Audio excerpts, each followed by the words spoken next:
요한복음 21장 1절에서 7절 말씀으로 주 안에서 사는 자들이 누리는 큰 은혜, 이런 제목으로 하나님 말씀 선포하겠습니다. 오늘도 오직 예수님입니다. 온풍기 꺼주십시오. 가장 귀한 은혜는 주님이 함께 하시는 겁니다. 그런 면에서 본다면 주님이 여러분의 가정 가운데 이 어려운 중에도 함께 하시기를 축복합니다. 주님의 인도하심과 돌보심이 있는 가정, 이 가정이 가장 복되고 행복한 거 아니겠습니까? 특히 주님이 여러분의 자녀들과 함께 하시기를 간절히 축복합니다. 그럴 때 현재를 복되게 살게 되는 것이고, 그리고 축복된 미래를 맞이할 수 있게 될 것입니다. 주님이 여러분의 하고 있는 일과 사업과 모든 계획 가운데 함께 하시기를 축복합니다. 그것이 안전이요, 그것이 더디 가는 것 같아도 형통함의 길입니다. 사람들은 날마다 주님의 은혜를 힘입고 살고 있습니다마는 그 은혜가 너무 크고 그 은혜가 반복적으로 계속되기 때문에 감사와 감격스러운 마음이 희미해질 때가 참 많습니다. 늘 받는 은혜를 당연히 여기고 오히려 좀 부족하다 싶을 때 원망하고 불평의 반응을 보일 때가 참 많습니다. 왜요? 하나님의 은혜를 망각하기 때문입니다. 우리가 사는 모든 것들은, 지금까지 온 모든 것들은 진정으로 주님의 은혜임을 고백하십니까? 옆으로 한번 둘러보세요. 얼마나 소중한 이 코로나 시대에 예수님의 피로 맺어진 소중한 샘물 가족들, 예수님 안에서 한 가족을 이루었다는 게 얼마나 감사하고 귀한 일입니까? 삶의 형편을 잘 아시는 주께서 적절하게 인도하시고 함께 하셨고 앞으로도 함께 하실 것입니다. 이것이 바로 믿음의 사람이 누리게 되는 절대적인 은혜요 행복입니다. 주님은 공생의 사역 가운데 많은 기적을 행하셨습니다. 기적이 뭡니까? 사람으로서는 힘쓰고 노력하고 애써도 도무지 할 수 없는 그런 일들이 일어난 거, 그런 사건을 우리는 기적이라고 말합니다. 그런데 주님 편에서 볼 때는 기적은 아무것도 아니에요. 우리 편에서는 기적이지만 주님 편에서 볼 때는 그건 아무것도 아니에요. 왜요? 전능하신 분이기 때문에 그렇습니다. 사실 이 정도 이렇게 물컵을 드는 걸 기적이라고 말할 사람은 아무도 없어요. 제가 이거는 무난히 들을 수 있기 때문에. 그런데 개미떼가 100마리가 1000마리가 이걸 하나 들으려면 되겠습니까? 힘쓰고 애써도 안 돼요. 그런데 개미가 볼 때는 제가 지금 기적을 행하고 있는 거예요. 개미 입장에서 볼 때는. 이처럼 사람 편에서 볼 때는 힘쓰고 애쓰고 노력하고 수고하지만 이루지 못하는 일들이 많아요. 벽에 부딪히는 일들이. 그러나 주님이 행하실 때에 우리는 그걸 기적이라고 말하는데, 주님은 전능하시기 때문에 함께 하시면 되어지는 것입니다. 물로 포도주를 만드신 표적을 시작으로 해서 왕의 신하 아들을 고치시고 38년 된 병자를 고치신 표적, 물고기 2마리와 보리떡 5개로 5,000명을 먹이신 그러한 표적, 거기에 바다 위를 걸으신 주님의 그 표적, 앞을 보지 못하는 맹인의 눈을 뜨게 하신, 앞을 보게 하신 주님의 역사, 심지어는 죽은 나사로를 살리신 우리 주님의 역사, 이렇게 주님은 고치시고 싸매시고 살리시고 함께 하심으로 놀라운 역사를 이루셨습니다. 가장 중요한 것은 우리 주님이 우리 가운데 함께 하시는 것입니다. 그런데 문제는 주님 없이도 이렇게 건강하고, 주님 없이도 먹을만하고, 주님 없이도 살만하다 생각되어지는 이런 분들이 혹이라도 계신가요? 정말 영적으로 걱정과 염려가 되는 일이 아닐 수가 없습니다. 잘 풀리고 모든 것들이 잘 되는 것 같아도 주님 없이는 그것은 일시적인 것에 불과합니다. 성경은 말합니다. 주님 없이 잘됨은 진정한 복이 아니라고요. 그러므로 우리는 어떤 상황에 처해도 밝든지 어둡든지 어떤 상황에 있든지 주님 안에 거해야 되는 것입니다.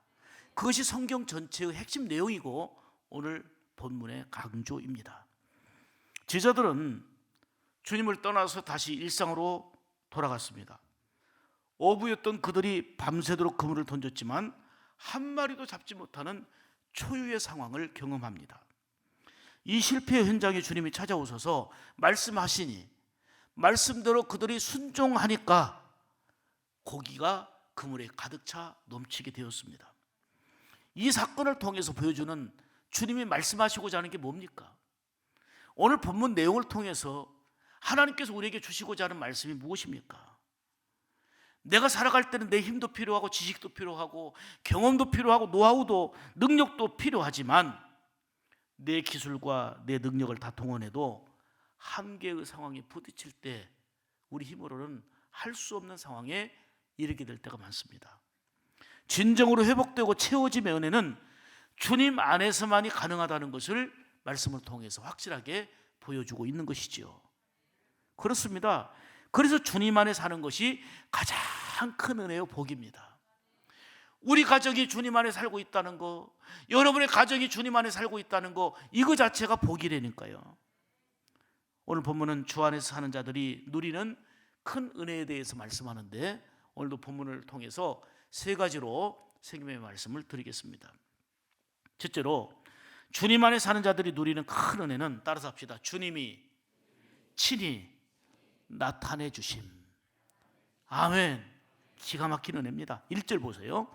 그 후에 예수께서 디베랴 호수에서 또 제자들에게 자기를 어떻게 하셨으니, 나타내셨으니 나타내신 일은 이러하니라, 이렇게 말씀합니다.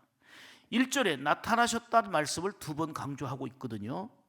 자, 제자들은요 부활하신 예수님을 본 게 아니에요. 부활하신 예수님을 볼 수가 있었던 게 아니에요. 부활하신 예수님을 볼 수 있었던 것은 예수님이 친히 자신을 나타내 주셨기 때문에 가능한 것입니다. 예수님은 부활을 통해서 신령하고 영광스러운 몸이 되었습니다. 예수님이 자기를 나타내 보여주셔야만이 사람들이 알아볼 수 있었습니다. 성경의 예를 들어볼게요. 막달라 마리아는 예수님이 묻히신 무덤으로 갑니다. 아니, 무덤 문은 열려 있고 시체는 없어졌고 깜짝 놀랐고 누가 예수님의 시신을 훔쳐갔나 걱정하고 두렵고 이러고 있는데 부활의 주님이 그 앞에 서셨지만, 아니 막달라 마리아가 주님을 몰라보겠습니까? 옆에 섰지만 동산지기인 줄 알았다 그랬어요. 동산지기인 줄 알았다. 그런데 예수님이 마리아의 이름을 부르시며 자신을 나타내셨을 때에 주님을 알아보게 되었습니다. 또 엠마오로 내려가던 두 제자도 내내 주님이 동행하고 계셨거든요. 그런데 그들은 예수님을 알아보지 못했습니다. 이때도 부활의 주님이 그들에게 자신을 나타내셨을 때에 눈이 밝아져서 비로소 예수님을 알아보게 되었죠. 이처럼 부활하신 예수님은 자신을 나타낼 때에 사람들이 알아볼 수 있었습니다. 주 안에 사는 자들이 누리는 큰 은혜는 우리의 삶 가운데 주님이 나타내 보여주신다는 거예요. 주님이 우리를 만나주시고 주님이 우리를 보여주신다는 거예요. 주님께서 우리에게 보여주신다는 거예요. 부활하신 주님이 막달라 마리아와 제자들에게 이렇게 3번 나타나셨을 때는 그 장소가 예루살렘이에요. 예루살렘에서 부활의 몸으로 친히 나타내 보여주셨거든요. 그런데 오늘 본문의 현장은 갈릴리예요. 예루살렘에서 갈릴리에서 부활의 몸을 보여주셨단 말입니다. 자, 마태복음 28장 10절에 보면 예수께서 이르시되 무서워하지 말라, 가서 내 형제들에게 어디로 가라 그랬어요? 지금 예루살렘에서 말씀하신 거예요. 갈릴리로 가라. 그 제자들이 거기로 가라 하라 말씀하신 거예요. 거기서 갈릴리에서 나를 보리라, 이렇게 말씀하셨어요. 제자들은 부활의 주님이 갈릴리로 가라고 명하신 대로 예루살렘을 떠나서 부활의 주님을 보기 위하여 어디로 갔어요? 갈릴리로 간 거예요. 자, 마태복음 28장 16절에 보면 11 제자가 갈릴리에 가서 예수께서 지시하신 산에 이르게 됐어요. 11 제자라 하면 이제 가룟 유다를 제외한 나머지 제자들이 갈릴리로 가서, 예루살렘을 떠나 갈릴리로 가서 우리 주님이 지시하신 그 산에서 부활의 주님을 만나려고 기다리고 있었던 겁니다. 그런데 11명의 제자라고 했잖아요. 그 중에 7명의 제자들은 거기서 좀 기다리다가 주님의 말씀을 지키지 않고 바다로 간 거예요. 주님이 지시하신 산에서 기다려라 그랬거든요. 좀 기다렸겠죠. 기다리는데도 주님이 안 오시는 거예요. 그러니까 바다로 갔어요. 2절 보면 시몬 베드로와 디두모라 하는 도마와 갈릴리 가나 사람 나다나엘과 세베대 아들들과 또 다른 제자들이 함께 있더니 그랬죠. 7명은 공통점이 뭐냐면 바다에서 고기 잡던 어부들 출신이에요. 어부 출신이에요. 이들은 갈릴리에 있는 주님이 지시하신 산으로 가라 명하셨는데 거기 가서 기다리다가 내 생각대로 안 오시니까, 내 방법대로 되어지지 않으니까 주님의 말씀을 따르지 않고 물고기 잡으러 바다로 간 것입니다. 3절 보겠습니다. 시몬 베드로가 나는 물고기 잡으러 가노라 하니 그들이 우리도 함께 가겠다고 하고 나가서 배에 올랐으나 그날 밤에 아무것도 잡지 못하였더니 이렇게 말씀합니다. 자, 중요한 얘기예요. 제자들은 예수님의 말씀 따라서 예루살렘에서 갈릴리로 간 거예요. 주님이 지시하신 산으로 다 갔단 말이에요. 근데 거기서 계속 기다렸어야 돼요. 근데 한동안 기다리다가 예수님 바로 오시지 않자 베드로가 먼저 말합니다. 나는 물고기 잡으러 가노라 그랬더니 나머지 6 제자들이 우리도 가겠다 하고 동조한 거예요.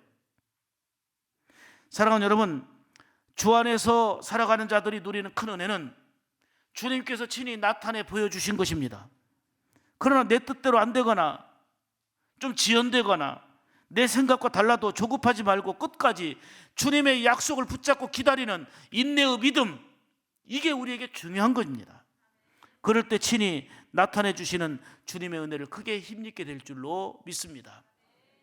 두 번째는 주 안에 사는 자들이 누리는 은혜는 주님을 떠나서는 모든 수고가 헛됨을 아는 것입니다. 이 적극적으로 말하면 주 안에 있어야 된다는 것을 아는 거, 이게 큰 은혜지요. 자, 3절 보겠습니다.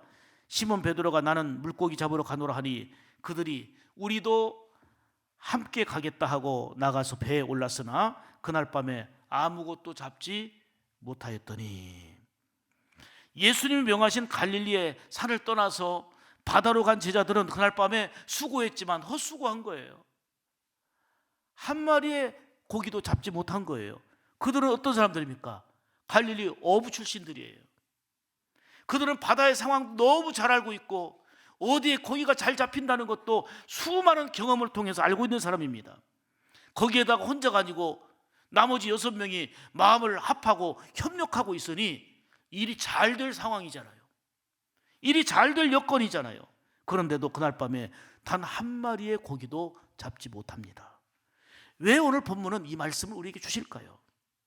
이 말씀을 통해서 주시는 핵심 진리는 내가 건강해도, 내가 노하우가 있어도, 많은 사람들이 협력해도, 함께하는 응원군이 많아도 주님을 떠나서는 할 수 없다는 거예요. 예수님을 떠나서는 아무것도 아니라는 것을 우리에게 말씀하는 핵심 진리예요. 그날 밤에 제자들의 실패는 경험 부족이 아니에요. 사람들이 협력하지 않아서가 아니에요. 모든 게 오히려 갖춰진 상황이에요. 그러나 지금까지 내 기술과 내 노력과 내 힘으로 이루어 놓았다고 생각하는 착각이 있었던 거예요. 내가 기술을, 내 힘을, 내 지혜를 동원할 때 주님이 함께 하셨던 거예요. 그런데도 주님을 떠나서도 그냥 내 경험대로, 내 기술대로 하면 되는 줄로 착각하는 것입니다. 사랑하는 성도 여러분, 예수님께서는 갈릴리에 지시한 산으로 가라고 제자들에게 말씀하셨습니다. 그런데 7 제자들은 갈릴리까지 갔지만, 아니 그 산에서 기다리다가 자기의 생각과 다르니까 바다로 갔습니다. 이처럼 우리도 주님 말씀 순종한다 하면서도, 주님 말씀 따르겠다 하면서도 부분적인 순종, 내 마음에 맞는 것만 골라서 순종하는 그런 우리의 형태는 아닌지요. 사실 부분적인 순종과 골라서의 순종은 순종이 아니라 불순종입니다. 요한복음 15장 5절에 말씀합니다.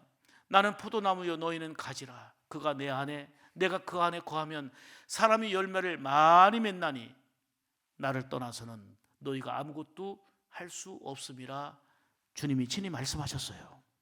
여러분, 나무에게서 떠나버린 가지, 열매를 맺을 수 없는 것처럼 예수님을 떠나서는 내가 가진 것이 풍부한 것 같아도 결국은 아무것도 할 수 없다는 것입니다. 그래서 우리에게 강조하는 말씀은 날마다 날마다 주님 안에 거해야 되는 거예요. 건강해도 주님 안에, 건강치 못해도 주님 안에, 밝을 때도 주님 안에, 어두울 때도 주님 안에, 나의 수고와 열정이 그리고 노력이 예수님을 떠나서 행하는 수고가 되지 않기를 바랍니다. 그 결과가 수고했지만 나중에는 허망이요, 헛수고라는 것을 깨닫게 되는 것이 바로 진리의 말씀, 오늘 본문을 통해서 우리에게 주시는 핵심입니다. 비록 기다려야 할 때도 있지만 예수님 안에서 거하고 행할 때에 반드시 약속된 은혜가 있는데 많은 열매를 거두게 하심입니다. 오늘 4절 보겠습니다. 날이 새어갈 때에 예수께서 바닷가에 서셨으나 제자들이 예수신 줄 알지 못했다. 5절 말씀 보겠습니다. 예수께서 이르시되 얘들아 너희에게 고기가 있느냐? 대답하되 없나이다. 날이 새어서 꽤 밝아졌고요, 주님과의 관계가 그렇게 멀리 떨어진 관계가 아니에요. 그런데도 불구하고 제자들이 예수님을 알아보지 못했다는 거예요. 이유는 부활의 주님이 자신을 그들에게 나타내 주시지 않았기 때문입니다. 여러분, 예수님과의 관계가 멀어지면 안 돼요. 주님을 떠나서는 그 모든 열정과 수고가 결국은 헛되다는 것입니다. 이것을 아는 것이 주 안에 사는 자들이 누리는 큰 은혜입니다. 이 은혜를 알기 때문에 어떤 일이 있어도 주님을 떠나지 않아요. 이 은혜를 알기 때문에 어떤 일이 있어도 주님과 멀어지지 않게 되는 거예요. 사랑하는 여러분, 행여라도 예수님 밖에서 정말 헛되이 수고하며 살아가는 이런 모습은 아닌지요. 예수님을 떠나서는 아무것도 할 수 없다? 아니, 세상 돌아가는 거 보니까 예수님 없이도 너무 잘 되던데, 예수님 없이 오히려 부당 이익을 취하고 못된 짓 하면서도 오히려 더 잘 되는 것 같던데, 아닙니다. 성경은 분명히 말합니다. 악인의 형통을 부러워하지 말아라. 그 결과가 뻔하기 때문이에요. 우리의 힘쓰고 노력하는 모든 것들이 예수님 안에서 이루어질 때 그 결과는 풍성한 열매로 나타나게 되는 것입니다.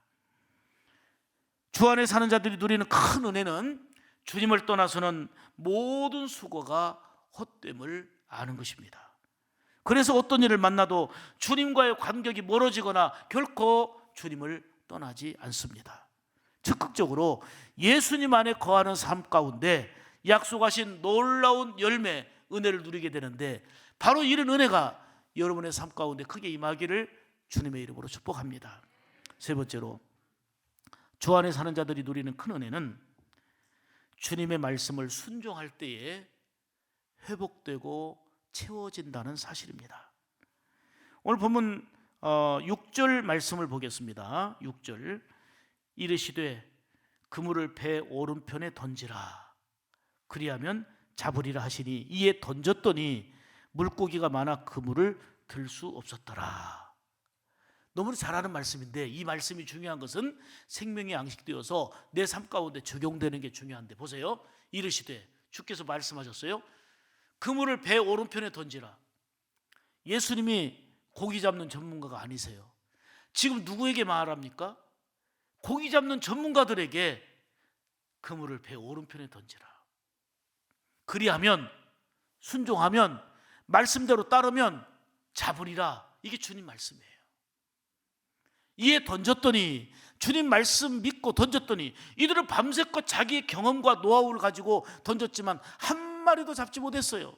그런데 주님 말씀 따라 뭐 했더니, 던졌더니, 순종했더니 물고기가 많아서 그물을 들 수 없었더라. 여러분, 이 말씀의 의미가 우리 안에 새겨져야 돼요. 어제까지 되었다고요? 일주일 전까지 잘 됐다고요? 주님의 은혜인 줄 믿으시기 바랍니다.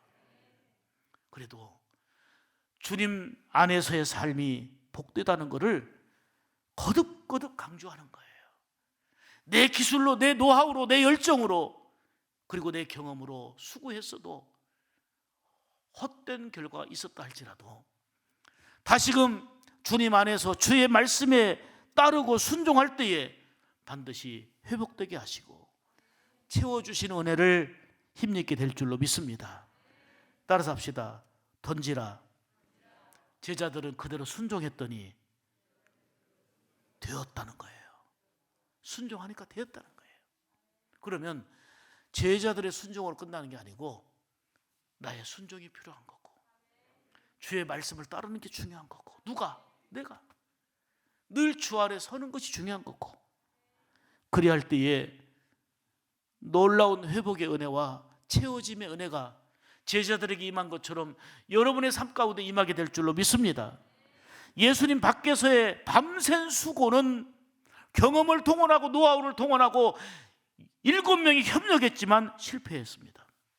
그러나 예수님의 말씀을 따를 때에 회복이요, 채워지는 풍성함이 있었습니다. 이때서야 더 중요한 것은 제자들이 예수님을 알아보았다는 거예요. 우리가 세상에 빠져서, 그리고 내가 추구하는 일에 빠져서 예수님을 알아보지 못하고 살 때가 많아요. 열심히 사는 것 같지만 예수님을 알아보지 못하고 살 때가 많단 말이에요. 사랑하는 여러분, 주님과의 간격이 멀어지지 아니하고 예수님이 우리에게 나타나 보여주시는 큰 은혜를 힘입기를 축복합니다. 우리 곁에 계시는 예수님을 알아볼 수 있는, 우리와 함께 하시는 주님을 알아볼 수 있는 그러한 은혜의 삶이 되기를 주의 이름으로 축복합니다. 자, 7절 보세요. 예수께서 사랑하시는 그 제자가 베드로에게 이르되 주님이시다 라고 한 거예요.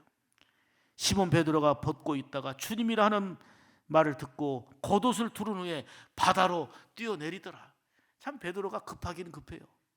대단히 급해요. 야, 우리 그냥 바다로 가자. 기다리지도 않고 바다로 가자 했던 사람도 베드로고, 주님이시다 하니까 그냥 그래도 예를 갖추려고 벗고 있던 옷을, 겉옷을 걸치고 바다로 뛰어가요. 실수도 많지만 다시금 주님을 향한 결단과 행함도 또한 베드로에게 참 크게 보여지지요. 사랑하는 여러분, 말씀에 순종하면서 예수님의 나타내 보여주심의 은혜 속에서 교제도 회복되고 은혜도 회복되고 채워지는 복을 누리게 된다 하는 것이 바로 오늘 본문의 강조입니다. 사랑하는 여러분, 참 힘들고 복잡한 시대를 살아가고 있습니다. 정말 물론 우리 옛날 우리 선조들, 우리 선배님들은 이루 말할 수 없는 가난과 어려움 속에 사셨기 때문에 참 우리가 겪지 못했던 그 고통과 아픔을 친히 겪으며 살아온 경험들이 있으시겠지요. 그렇지만 그래도 초현대 시대를 살아가면서 전 세계가 이 코로나 팬데믹 현상으로 이루 말할 수 없는 어려움, 상상을 초월하는 이런 상황 가운데 벌써 1년하고도 몇 개월을 지내고 있습니다. 이런 상황 속에 우리가 부르짖어 기도하지만 주님이 나타나 보여주시지 않는 것 같고, 우리가 하나님의 얼굴을 구하고 긍휼을 구한다고 하지만 하나님이 역사하는 것 같지 않아 보이고, 내 생각대로 내 방법대로 안 되는 것 같아서 주님이 지시하신 갈릴리 산에서 기다리는 게 아니라 바다로 가자, 들로 가자, 내가 가고 싶은 곳으로 가자, 이러한 행동, 조급한 행동은 금물임을 우리에게 깨닫게 하시는 거예요. 더딜지라도 주의 약속 붙들고 주님이 지시한 곳에서 기다릴 수 있는 끝까지 인내의 신앙으로, 순종하는 신앙으로 무장되어지는 성도들의 삶이 되기를 원합니다. 그렇지만 언제나 주님 안에서 생각하고 행하는 가운데 친히 나타내 보여주시는 주의 은혜를 크게 힘입는 그런 삶이 되기를 주의 이름으로 축복합니다. 그것이 큰 은혜인 거예요. 주님을 떠나서는 모든 수고가 헛됨을 알 때에 야, 내가 열심히 일하면 돼, 내가 이것을 열심히 하면 돼, 이게 아니라 주 안에서 수고하는 삶을, 큰 은혜 가운데 들어가는 삶을 살아가게 되는 것입니다. 지금 이 장면이 떠오르는데요, 지금은 어느 교회 시내에 장로님 되셔가지고 정말 크게 봉사하고 섬기는 분인데, 이분이 큰 중기 사업을 해요. 중기 사업 하는데 그 기계를 사가지고 매달 빚을 600만 원에서 그 다음에 또 하나 사가지고 1000만 원씩 그 이자를 갚아야 돼요. 그러니 뭐 이거는 일하지 않으면 이거는 큰 빚이 더해지니까 어쩔 수 없이 공사 현장에서 주일까지 일을 한 거예요. 집사님인데 왜요? 얼른 돈 벌어야 되니까, 돈 벌어서 빚을 갚아야 되니까, 이자를 갚아야 되니까 생각 속에 주일에 이제 기계를 돌린 거죠. 그러다가 이분에게 이상하게 이 발이 붓기 시작한 거예요. 텅텅 부어요. 걷지도 못해요. 일은 그만두고 병원에 누워가지고 있으면서 제가 그때 신방을 갔었어요. 눈물로 그 얘기를 하더라고요. 얘기를 하면서 제가, 하나님은 얘가 주의를 어겼기 때문에 이렇게 벌을 준 건 아니겠지만 내가 깨닫는 게 있습니다. 조금 이렇게 주일이라도 일을 하면, 예배 안 드리고 일하면 지금 막 빚도 갚고 할 줄 알았는데 한 달을 입원해서 있으면서 야, 하나님이 도와주시지 않으면 아무것도 안 되는구나, 소용없구나, 빚이 아니라 욕심을 버리고 오직 주님이라고 이제는 믿음으로 살겠습니다 하더니 그 믿음으로 살면서요, 지금은 저기 덕진구에 있는 어느 교회 장로님이 되셨습니다만 그 상호 이름도 제가 또 지어줬어요. 믿음으로 제가 사업하겠습니다 이름도 지어줬는데, 성일이라고, 주의를 거룩히 지키고 거룩한 일이 되라고, 거룩한 사업이 되라고 성일이라는 이름도 지어줬는데, 믿음으로 하면서요 기계도 좀 몇 개 더 사고요, 육신적으로 풍부해져서 엄청나게 선교하고, 엄청 주의를 잘 지키면서 빚다 갚고, 엄청나게 그냥 선교사들 돕고, 또 뭐 일이 있으면 그렇게 다 헌금하고, 이렇게 복되게 쓰임받고 있어요. 지금까지도 건강하고. 사랑하는 여러분, 주께서 지켜주셔야 되는 거고, 내 계획 따라, 내 욕심 따라, 내 계산 따라, 내 이익 따라 살아가지 말고 주님이 말씀하신 그 말씀대로 순종할 때에 은혜의 열매가 있다는 것을 믿으시기를 축복합니다. 주님을 떠나서는 모든 수고가 헛됨을 아는 것이 은혜예요. 주님 안에서 말씀에 순종하여 다시금 회복되고 채워지는 큰 은혜 가운데 오늘 이 어려운 시대를 이겨나가는 우리 샘물 가족들 다 되시기를 주님의 이름으로 축복합니다. 기도하겠습니다.